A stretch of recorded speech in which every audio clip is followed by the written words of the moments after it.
بسم اللہ الرحمن الرحیم۔ ناظرین، آج کی 5ویں قسط ہے اور وی لاگ نمبر ہے 138 اور ہیڈنگ ہے محاذ ارائی کی تیسری صورت، پیج ہے 120۔ ناظرین، سیرت النبی کی یہ کتاب جس کا ہیڈنگ ہے، جس کا ٹائٹل ہے الرحیق المختوم، سیرت النبی صلی اللہ علیہ وسلم پر دنیا بھر میں اول انعام یافتہ کتاب، رائٹر اس کتاب کے ہیں مولانا صفی الرحمان مبارک پوری۔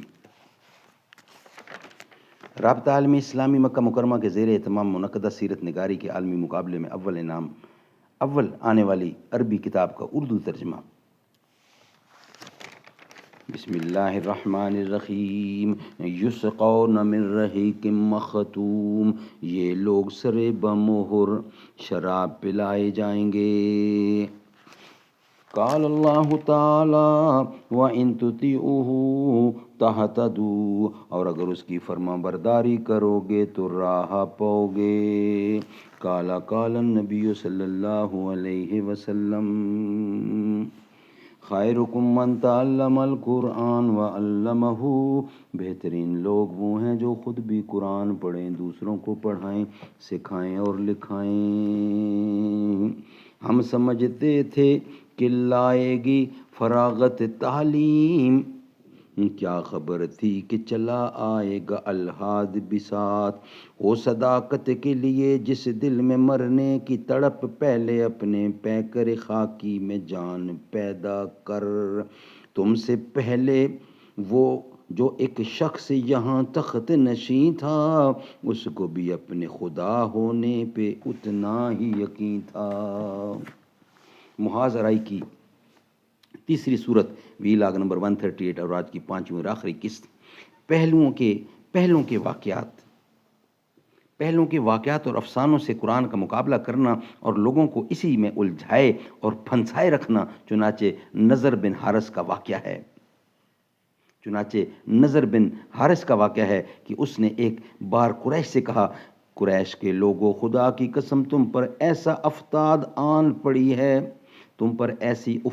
آن پڑی ہے کہ تم لوگ اب تک اس کا کوئی توڑ نہیں لا سکے۔ محمد تم میں جوان تھے تو تمہارے سب پسندیدہ آدمی تھے، سب سے زیادہ سچے اور سب سے بڑھ کر امانت دار تھے۔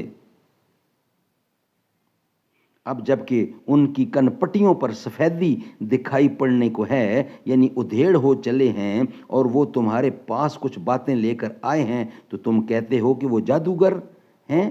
نہیں بخدا، وہ جادوگر نہیں ہیں۔ ہم نے جادوگر دیکھے ہیں، ان کی جھاڑ پھونک اور گرہ بندی بھی دیکھی ہے، اور تم لوگ کہتے ہو وہ کاہن ہیں۔ نہیں بخدا، وہ کاہن بھی نہیں ہیں۔ ہم نے کاہن بھی دیکھے ہیں، ان کی الٹی سیدھی حرکتیں بھی دیکھی ہیں، اور ان کی فقرہ بندیاں بھی سنی ہیں۔ تم لوگ کہتے ہو وہ شاعر ہیں۔ نہیں بخدا، وہ شاعر بھی نہیں ہیں۔ ہم نے شاعر بھی دیکھا ہے اور اس کے سارے اصناف ہجز رجز وغیرہ سنے ہیں۔ تم لوگ کہتے ہو کہ وہ پاگل ہیں۔ نہیں بخدا، وہ پاگل بھی نہیں ہیں۔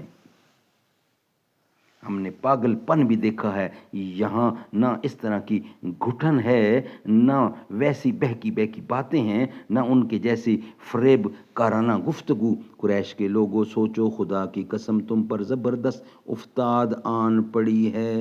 اس کے بعد نضر بن حارث ہیرا گیا، وہاں بادشاہوں کے واقعات اور رستم اور اسفند یار کے قصے سیکھے۔ پھر واپس آیا تو جب رسول اللہ صلی اللہ علیہ وسلم کسی جگہ بیٹھ کر اللہ کی باتیں کرتے اور اس کی گرفت سے لوگوں کو ڈراتے، تو آپ کے بعد یہ شخص وہاں پہنچ جاتا اور کہتا کہ بخدا محمد کی باتیں مجھ سے بہتر نہیں۔